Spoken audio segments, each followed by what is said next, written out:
Itulah sebabnya kegagalan gereja menjadi bagian dari diri Kristus adalah oleh sebab gereja itu, oleh sebab manusia yang percaya mengaku percaya kepada Kristus itu tidak lagi mengambil satu ketetapan, ketentuan, dan haluan dari pikiran Kristus itu. Nah, bagaimana saya menjelaskan kepada kita mengenai gereja Kristus itu? Gereja Kristus itu tentulah adalah gereja yang oleh kehendak Kristus dia berdiri. Nah, Alkitab menjelaskan kepada kita hanya ada satu gereja. Dan gereja itu hanyalah apa yang disebut oleh Tuhan Yesus. Aku mendirikan jemaatku. Ditulis di sana dengan sebuah kata jemaatku. Mono, tunggal. Jadi sampai kekekalan, sampai kapanpun dan sampai akhir zaman, gereja Kristus itu satu. Tidak ada daftar sinode di dalam gereja Kristus. Tetapi manusia membuat kepentingan-kepentingan itu. Saya tidak mengatakan yang dilakukan oleh manusia itu merupakan pelanggaran hukum dan sebagainya. Akan tetapi kita harus jujur mengakui bahwa di dalam perjalanan sinode-sinode itu lebih banyak aspek usahanya daripada aspek bagaimana pikiran Kristus itu mengontrol gereja, menguasai gereja. Sebab mengapa? Saya harus dengan sangat berani mengatakan bahwa seorang eporos gereja menikmati berkat gereja itu bisa ratusan juta per bulan. Tetapi pendeta lain atau jemaat lain yang punya hak yang sama dalam gereja itu, dia hanya mendapatkan katakanlah hanya 5 juta per bulan. Itu membuktikan bahwa ada di dalam struktur gereja itu sebuah sistem yang membedakan orang. Saya tidak masuk di dalam sebuah penggunaan diksi bahwa ini ada dosa dan sebagainya. Saya hanya mau menjelaskan kepada Bapak Ibu bahwa di dalam sebuah persekutuan yang disebut tubuh Kristus oleh mereka, ketua umum dari sebuah gereja bisa menikmati uang gereja itu ratusan juta per bulan, tetapi pendeta lain hanya mendapatkan semisal 5 juta per bulan. Itu saya sebut membuktikan bahwa ada sistem gereja yang dibuat oleh manusia dan bukan dibuat oleh Tuhan. Saya secara etik hanya mau mengatakan itu membuktikan bahwa tidak semua kehendak Kristus ada dalam gereja. Dan saya tidak sedang mengatakan bahwa semua yang ada dalam gereja itu bertentangan dengan kehendak Kristus. Yang jelas tidak semua yang diterapkan di dalam sinode-sinode itu sesuai dengan kehendak Kristus.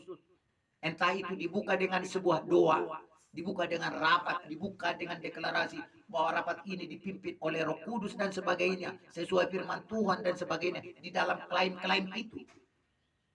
Tetapi saya yang sedang bicarakan adalah bagaimana bahwa sejak semula Kristus hanya mendirikan satu gereja yang disebutnya jemaatku.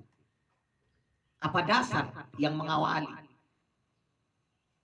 bahwa jemaat itu didirikan?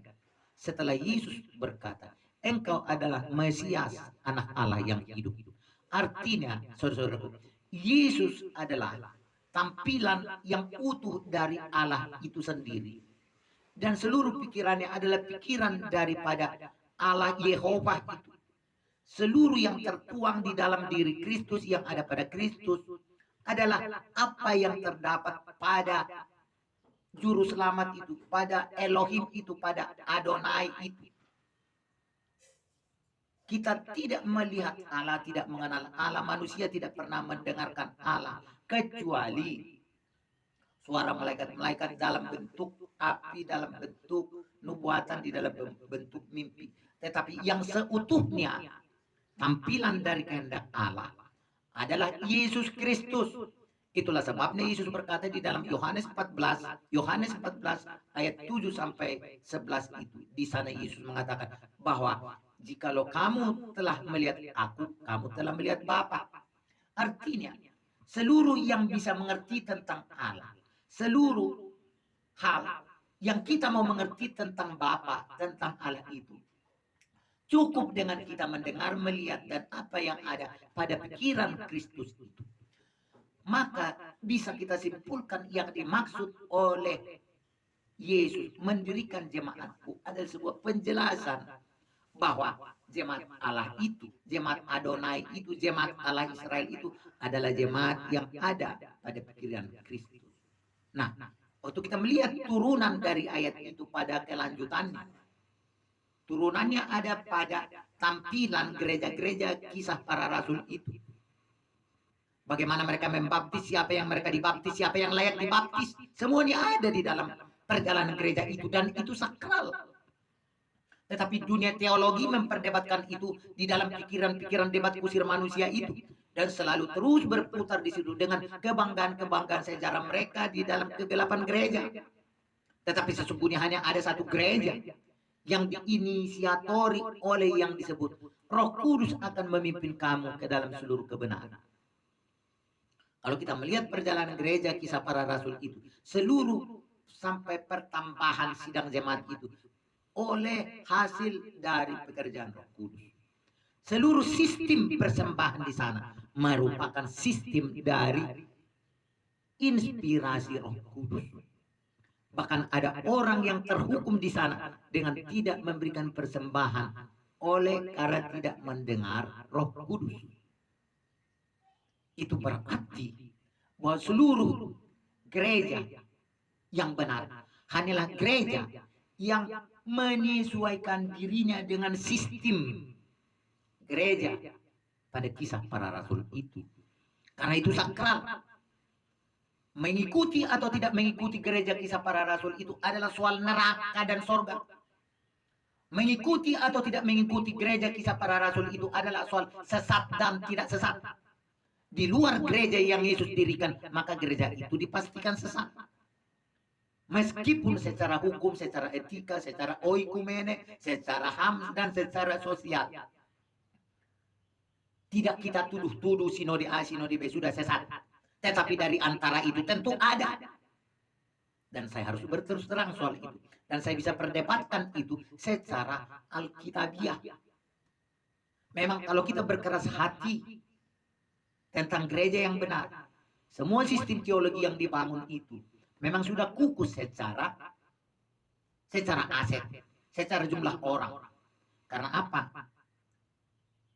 Pemikiran teologi berkata gereja itu sudah menjadi benar ketika ada pendeta, ada jemaat, ada tempat ibadah, dan ada sumber daya. Itulah kesimpulan ilmu teologi tentang gereja. Ada pendeta, ada jemaat, ada uang gereja, ada tempat ibadah gereja, dan ada sumber daya gereja yang cukup memfasilitasi gereja itu. Secara accounting, maka gereja itu menjadi legal dan sah, kata mereka.